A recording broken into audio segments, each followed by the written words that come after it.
KCN में आपका स्वागत है। मैं किंग हमीद। ನಮಸ್ಕಾರ ವೀಕ್ಷಕರೇ, ಕೆಸಿಎನ್ ನ್ಯೂಸ್ಗೆ ಸ್ವಾಗತ. ನಾನು ನಿಮ್ಮ ಸ್ವಾತಿ ಎಣ್ಣಿ. ದಿನಾಂಕ 3/2/2025 ಸಂಜೆ ಈ ದಿನ ಡಾಕ್ಟರ್ ಬಿಆರ್ ಅಂಬೇಡ್ಕರ್ ಸರ್ಕಾರಿ ವೃತ್ತಿಪರ ಬಾಲಕಿಯರ ವಿದ್ಯಾರ್ಥಿ ನಿಲಯರವರ ಮೈಸೂರು ಮಹಾನಗರ ಪಾಲಿಕೆಯ ಸದಸ್ಯರಾದ ಸಮೀವುಲ್ಲಾ ಅಜ್ಜೂರವರ ಜನ್ಮದಿನದ ಪ್ರಯುಕ್ತ ಹೈ ಮಾಸ್ಕ್ ಲೈಟ್ ಉದ್ಘಾಟನಾ ಕಾರ್ಯಕ್ರಮವನ್ನು ಹಮ್ಮಿಕೊಳ್ಳಲಾಗಿದೆ. ಅಜ್ಜು ಬ್ರದರ್ಸ್ ಎಂದೇ ಪ್ರಖ್ಯಾತರಾದ ಈ ಸಹೋದರರು ಒಟ್ಟಾಗಿ ಅನೇಕ ಸಮಾಜಮುಖಿ ಕೆಲಸ ಕಾರ್ಯಗಳನ್ನು ಮಾಡಿಕೊಂಡು ಬರುತ್ತಿದ್ದಾರೆ. ಇವರು ಈ ವಿದ್ಯಾರ್ಥಿ ನಿಲಯದ ಎಲ್ಲ ಕಾರ್ಯಕ್ರಮಗಳನ್ನು ಭಾಗವಹಿಸುವುದಲ್ಲದೆ ವಿದ್ಯಾರ್ಥಿಗಳ ಹಿತದೃಷ್ಟಿಯಿಂದ ಅನೇಕ ರೀತಿಯಲ್ಲಿ ಸಹಾಯ ಮಾಡುತ್ತಾ ಬರುತ್ತಿದ್ದಾರೆ. ನಿಲಯದ ವಿದ್ಯಾರ್ಥಿಗಳ ಶೈಕ್ಷಣಿಕ ಬೆಳವಣಿಗೆಯ ಬಗ್ಗೆ ಕಾಳಜಿ ವಹಿಸುತ್ತಿರುವುದು, ವಿದ್ಯಾರ್ಥಿಗಳೊಂದಿಗೆ ಸಮಾಲೋಚನೆ ನಡೆಸುವುದು, ವಿದ್ಯಾರ್ಥಿ ನಿಲಯದ ಸಮಸ್ಯೆಗಳಿಗೆ ಸ್ಪಂದಿಸುವುದು, ವಿದ್ಯಾರ್ಥಿಗಳ ಅನುಕೂಲಕ್ಕಾಗಿ ಕಂಪ್ಯೂಟರ್ಗಳನ್ನು ಕೊಡಿಸಿರುವುದು, ಸೋಲಾರ್ ವಾಟರ್ ಹೀಟರ್ ಕೊಡುಗೆಯಾಗಿ ನೀಡಿರುವುದು, ಅಂಬೇಡ್ಕರ್ ಪ್ರತಿಮೆ ಕೊಡುಗೆಯಾಗಿ ನೀಡಿರುವುದು, ಅಂಬೇಡ್ಕರ್ ಪುತ್ಥಳಿಗೆ ಮಂಟಪದ ಕೊಡುಗೆ, ನಿಲಯದ ಹೊರಗೆ ಇಂಟರ್ಲಾಕ್ ಹಾಕಿಸಿರುವುದು ಮತ್ತು ಹೊರ ಆವರಣಕ್ಕೆ ವಿದ್ಯಾರ್ಥಿಗಳಿಗೆ ಆಟವಾಡಲು ಅನುಕೂಲವಾಗುವಂತೆ ಸಮಗೊಳಿಸಿರುವುದು, ವಿದ್ಯಾರ್ಥಿಗಳ ಅಭಿವೃದ್ಧಿಗಾಗಿ ಸದಾ ನಿಲಯದ ಸಿಬ್ಬಂದಿಗಳೊಂದಿಗೆ ಒಡನಾಟ ಹೊಂದಿರುತ್ತಾರೆ. ಅಜ್ಜುತ್ತಿರುವ ರಾಮಕೃಷ್ಣರವರಿಗೆ ಕಾಲು ತೆಗೆಯುವ ಅಂದರೆ ತೊಡೆ ಮಟ್ಟದವರೆಗೆ ಚಿಕಿತ್ಸೆಗೆ ಸಂಪೂರ್ಣ ಚಿಕಿತ್ಸೆ ವೆಚ್ಚವನ್ನ ಭರಿಸುವುದಲ್ಲದೆ ಮುಂದೆ ಅವರ ಜೀವನೋಪಾಯಕ್ಕಾಗಿ ಆಟೋ ಕೊಡಿಸುವುದಾಗಿ ಸಮೀವುಲ್ಲಾ ಸರ್ ಅವರ ಜನ್ಮದಿನದಂದು ಆಶ್ವಾಸನೆ ನೀಡಿರುತ್ತಾರೆ. ವರದಿಗಾರರು ಕಿಂಗ್ ಹಮೀದ್. ನಿರಂತರ ಸುದ್ದಿ ಸಮಾಚಾರಗಳಿಗಾಗಿ ನೋಡ್ತಾ ಇರಿ ಕೆಸಿಎನ್ ನ್ಯೂಸ್. ನಮ್ಮ ವರದಿಯನ್ನ ವೀಕ್ಷಿಸಿದ್ದಕ್ಕಾಗಿ ಧನ್ಯವಾದಗಳು.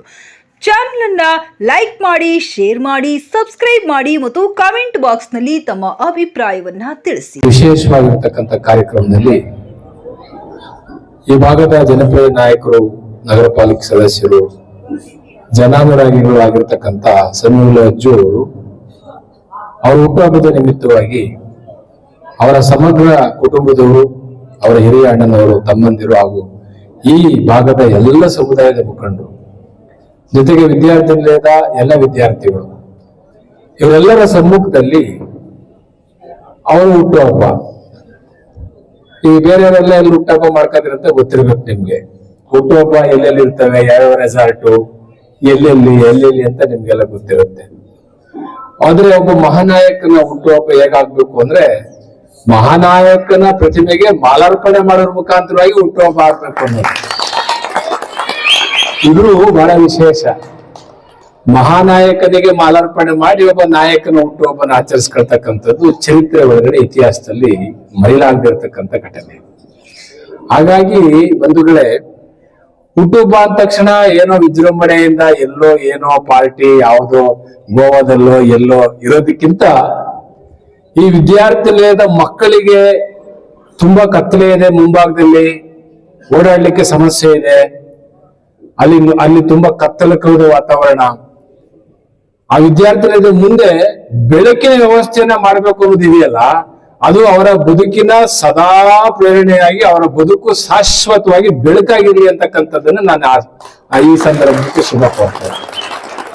ಬೆಳಕು ಜ್ಞಾನದ ಸಂಕೇತ, ಬೆಳಕು ಬದುಕಿನ ಸಂಕೇತ, ಬೆಳಕು ಭವಿಷ್ಯದ ಸಂಕೇತ. ಹಾಗಾಗಿ ಅಜ್ಜು ಬ್ರದರ್ಸ್ ಅಂದ್ರೆ ಅವರು ಸಮಾಜದ ಸೇವೆಯಲ್ಲಿ ತೊಡಗಿಸ್ಕೊಂಡಂಥವ್ರು. ನೊಂದವರ, ದುಃಖಿತರ, ದಮನಿತರ ಯಾರೇ ಮರಣ ಹೊಂದಿದ್ರು, ಯಾರೇ ಸತ್ರು ಈ ಭಾಗದಲ್ಲಿ ಅವ್ರ ಮನೆಗೆ ಹೋಗಿ ಅವರಿಗೆ ಏನ್ ಕೊಡಬೇಕು ಕೊಟ್ಟು ಅವರ ಇಡೀ ಸಂಸ್ಕಾರದ ಇದನ್ನ ಮಾಡ್ತಕ್ಕಂಥ ವ್ಯವಸ್ಥೆಯನ್ನು ಅವ್ರು ಮಾಡ್ತಿದ್ದಾರೆ. ಹಾಗಾಗಿ ಇಂಥ ಸಂದರ್ಭದಲ್ಲಿ ನಾನು ಅವರಿಗೆ ಶುಭ ಕೋರೋದೇನೆಂದ್ರೆ, ಮಹಾನಾಯಕನ ಏನು ಸಾಧನೆ ಇದೆ, ಇಡೀ ಜಗತ್ತಿಗೆ ಮಹಾನಾಯಕ, ಅಂತ ಮಹಾನಾಯಕನ ಒಂದು ಸೇವೆ, ಅವರ ಪ್ರತಿಮೆಯನ್ನು ನಿರ್ಮಿಸಿ ಆ ವಿದ್ಯಾರ್ಥಿ ನಿಲಯದ ಮುಂದೆ ಬೆಳಕಿನ ವ್ಯವಸ್ಥೆಯನ್ನ ಮಾಡಿಕೊಟ್ಟಿರ್ತಕ್ಕಂಥ ಈ ಮಹಾನಾಯಕನಿಗೆ ಮುಂದೆ ಒಳ್ಳೆ ಮಹಾನಾಯಕನ ಪಟ್ಟ ಬರಲಿ, ಮೈಸೂರು ಮಹಾನಗರ ಪಾಲಿಕೆಯಲ್ಲಿ ಒಳ್ಳೆ ಹುದ್ದೆ ಸಿಗಲಿ, ಅದಕ್ಕೆ ನಾವೆಲ್ಲರೂ ಸಹಕರಿಸೋಣ. ನಾವೆಲ್ಲರೂ ಸಹಕಾರ ಇದೆ, ನಾವೆಲ್ಲರೂ ಸರ್ವ ಧರ್ಮ, ಇಲ್ಲಿ ಧರ್ಮ ಅನ್ನಂಗೆ ಇಲ್ಲ, ನಾವೆಲ್ಲರೂ ಮನುಷ್ಯರು, ಮಾನವರು, ನಾವೆಲ್ಲರೂ ಮನುಷ್ಯರು. ಸೇವೆ ಮಾಡ್ತಕ್ಕಂಥವ್ರಿಗೆ ಫಲ ಸಿಗ್ತಕ್ಕಂಥದ್ದು ನಮ್ಮೆಲ್ಲರ ಆದ್ಯ ಕರ್ತವ್ಯ. ಹಾಗಾಗಿ ನನಗೆ UT ಖದರ್ ಸರ್ ಫೋನ್ ಮಾಡ್ತಾ ಇದ್ದಾರೆ, ಸ್ಪೀಕರ್ ಅವರು, ನಾಳೆ ಮಸೀದಿ ಉದ್ಘಾಟನೆ ಉಳ್ಳಾಳಲ್ಲಿ, ಆಗ ನಾನು ತುರ್ತಾಗಿ ಹೋಗ್ಬೇಕು, ಹಾಗಾಗಿ ಬರಂಗೆ ಇರಲಿಲ್ಲ, ಅವ್ರದೇ ಫೋನು. ಹಾಗಾಗಿ ಈ ಮಸೀದಿ ಉದ್ಘಾಟನೆ ಇದೆ ನಾಳೆ ಉಳ್ಳಾಳ ಮಂಗಳೂರಿನಲ್ಲಿ, ಅಲ್ಲಿಗೆ ಹೋಗ್ಬೇಕಾಗಿದೆ. ಹಾಗಾಗಿ ಇವತ್ತು ತುರ್ತಾಗಿ ಹೋಗ್ತಾ ಇದ್ದೀನಿ. ಈ ಹುಟ್ಟುಹಬ್ಬ ನಿಜವಾಗ್ಲೂ ಮಾದರಿಯಾದಂತ ಹುಟ್ಟುಹಬ್ಬ. ಮಾದರಿಯಾದ ಹುಟ್ಟುಹಬ್ಬ ಅಂದ್ರೆ ಗೊತ್ತಲ್ಲ ನಿಮ್ಗೆ, ಹುಟ್ಟುಹಬ್ಬಗಳು ಹೆಂಗೆ ನಡೀತವೆ ಅಂತೇಳಿ. ಆದ್ರೆ ಈ ಹುಟ್ಟುಹಬ್ಬ ಬಡವರ ಮನೆಯ, ದುಃಖಿತರ ಮನೆಯ, ಶೋಷಿತರ ಮನೆ ಬೆಳಕಿಸ್ತಕ್ಕಂಥ ಹುಟ್ಟುಹಬ್ಬ.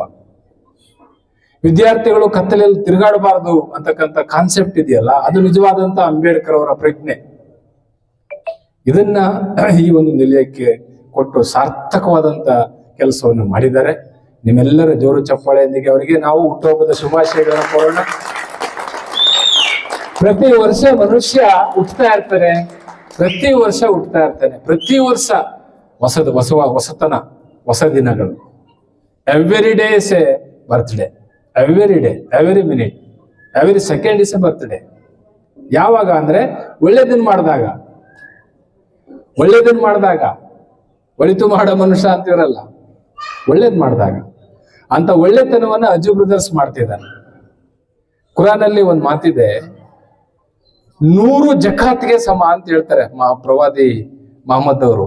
100 ಜಕಾತ್ಗೆ ಸಮ ಯಾವುದು ಅಂದ್ರೆ, ಯಾರು ಕೆಳಗಡೆ ಬಿದ್ದಿರ್ತಾನೋ ಅವನ ಮೇಲೆ ಕೆತ್ತೋದಿದೆಯಲ್ಲ, ಅದು 100 ಜಕಾತ್ಗೆ ಸಮ ಅಂತಾರೆ ಪ್ರವಾದಿ ಮಹಮ್ಮದ್ ಪೈಗಂಬರ್ ಅವರು. 100 ಜಕಾತ್, ಅವರು ಬಿದ್ದವ್ರನ್ನ ಮೇಲೆತ್ತಕ್ಕಂಥದ್ದೇ ಜಕಾತ್. ಆ ಕೆಲಸ ಅಜ್ಜು ಬ್ರದರ್ಸ್ ಮಾಡ್ತಿದ್ದಾರೆ. ಹಾಗಾಗಿ ಅವರ ಸಮಗ್ರ ಕುಟುಂಬಕ್ಕೆ, ವಿದ್ಯಾರ್ಥಿಗಳಿಂದ ನಿಮ್ಮೆಲ್ಲರಿಗೂ ನಾನು ಶುಭ ಕೋರ್ತೇನೆ. ಮುಂದಿನ ಹುಟ್ಟುಹಬ್ಬ ಹೇಗಿರುತ್ತೆ ಅಂತಕ್ಕಂಥದ್ದನ್ನ ಚಿಂತನೆ ಮಾಡೋಣ. ಈ ಏನು ಸಮಾಜ ಇದೆ, ನೊಂದ ಸಮಾಜ ಇದೆ, ಆ ಸಮಾಜಕ್ಕೆ ಮಾದರಿಯಾಗಿರ್ಲಿ, ಅವ್ರಿಗೆ ಒಳ್ಳೆ ಹುದ್ದೆಗಳು ಸಿಗ್ಲಿ, ಸಮಾಜ ಸೇವೆ ಮಾಡತಕ್ಕಂಥ ಶಕ್ತಿ ಬರಲಿ ಅಂತಕ್ಕಂಥದ್ದನ್ನ ನಾನು ಕೇಳ್ಕೊಳ್ತಾ, ಈ ಮಹಾನಾಯಕನ ಏನು ಸಮ್ಮುಖ ನಡೀತಕ್ಕಂಥ ಹುಟ್ಟುಹಬ್ಬಕ್ಕೆ ಮತ್ತೊಮ್ಮೆ ಶುಭ ಕೋರ್ತೇನೆ. ತಮ್ಮೆಲ್ಲರಿಗೂ ವಂದನೆಗಳು. ಜೈ ಭೀಮ್. ಸಿಕ್ಕಿದೆ, ಧನ್ಯವಾದಗಳು.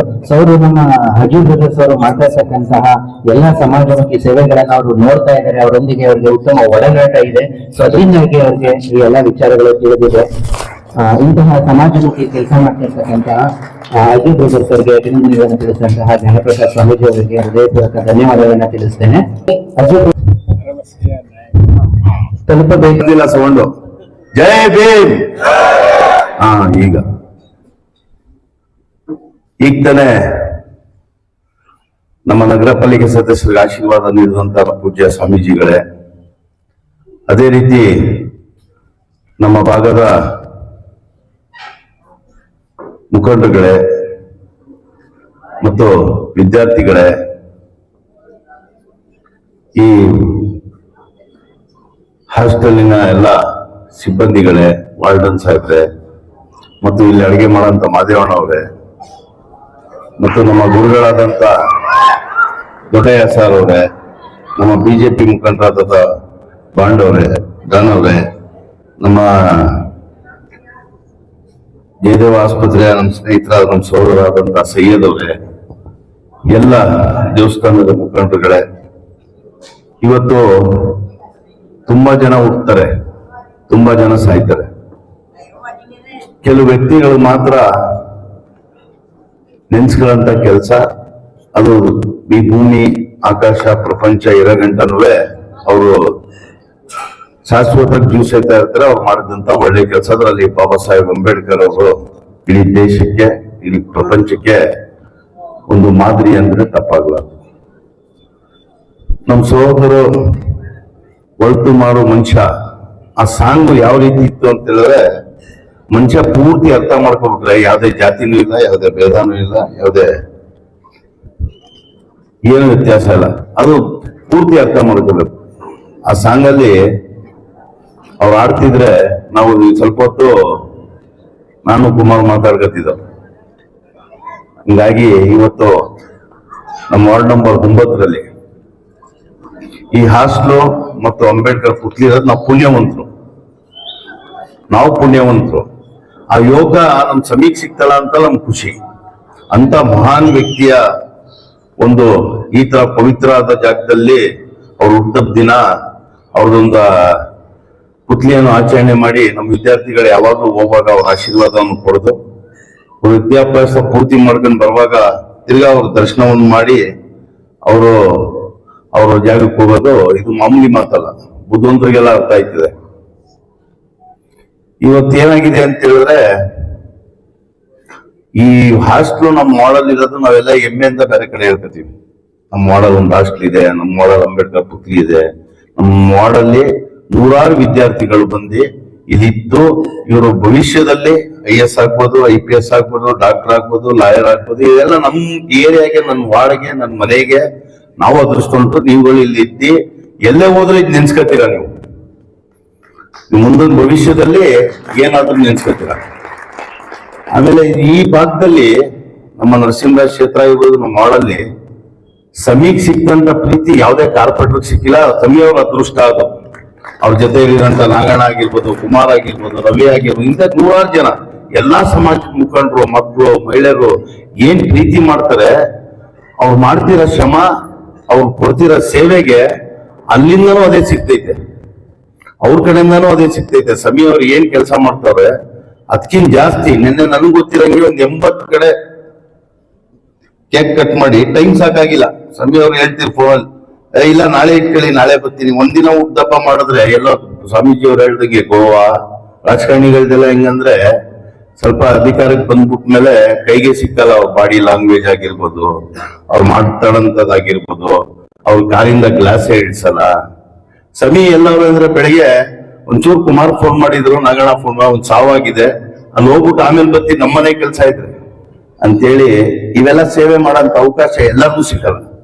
ಈಗ ನೋಡಿ, ನಮ್ಮ ಒಬ್ರು ಹಿರಿಯರು ಕುಂತವ್ರೆ, ರಾಮಕೃಷ್ಣ ಅವರು. ಎಲ್ಲಿಯವ್ರು ನೀವು?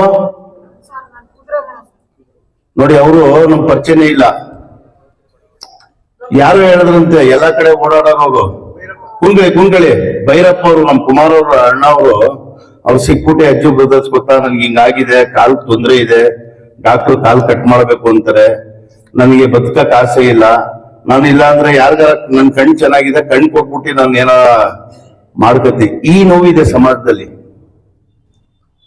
ಇವತ್ತು, ಈ ನೋವಿದೆ. ನೀವು ಸಮಯ ಕೊಟ್ಟಿರೋ ಶಕ್ತಿ ಬರೀ ಅದು ವಾರ್ಡ್ ನಂಬರ್ 9 ಕೆಲಸ ಮಾಡ್ತಿಲ್ಲ. ಗಾಂಧಿನಗರದಲ್ಲಿ ತೊಂದರೆ ಆದ್ರೂ ಹೋಯ್ತಾರೆ, ಗೌಸಿಯಾ ನಗರದಲ್ಲಿ ತೊಂದರೆ ಆದ್ರೂ ಹೋಯ್ತಾರೆ, ಶಾಂತಿನಗರದಲ್ಲಿ ತೊಂದರೆ ಆದ್ರೂ ಹೋಯ್ತಾರೆ. ಹುಟ್ಟ ಬುದ್ಧಿನ ಏನ್ ಮಾಡೋದು ಸಭೆ, ಮಸೀದಿಗೊಂದು ದೇವಸ್ಥಾನಕ್ಕೊಂದು ಕೊಡೋದು ಅಂತ ತೀರ್ಮಾನ ಮಾಡೋದು. ನಾನು ಏನ್ ಫೀಸರ್ ಬಾಕ್ಸ್ ಕೊಡ್ತಾವ ನೀನು, ಏನಿದು ಫೀಸರ್ ಬಾಕ್ಸ್ ಅಂತೇಳಿ ಏನು ಕೊಟ್ರು ಅಂತ ಹೇಳಿದ್ರೆ, ಒಂದ್ 3 ಗಂಟೆ ರಾತ್ರಿ ಫೀಸರ್ ಬಾಕ್ಸ್ ಬೇಕಾಗಿತ್ತು ಇವ್ರಿಗೆ. ಇವರು ಕಾರ್ಪೊರೇಟರ್ ಆಗಿ ಫೀಸರ್ ಬಾಕ್ಸ್ ತರಕ್ಕೆ ಅಲ್ಲಿ ಜವಾಬ್ದಾರಿಲಿ ಇರ್ತವರು ಫೀಸರ್ ಬಾಕ್ಸ್ ಕೊಡ್ಬೇಕಾದ್ರೆ ಆಧಾರ್ ಕಾರ್ಡ್ ಕೊಡ್ಬೇಕು, 10,000 ಅಡ್ವಾನ್ಸ್ ಕೊಡ್ಬೇಕು.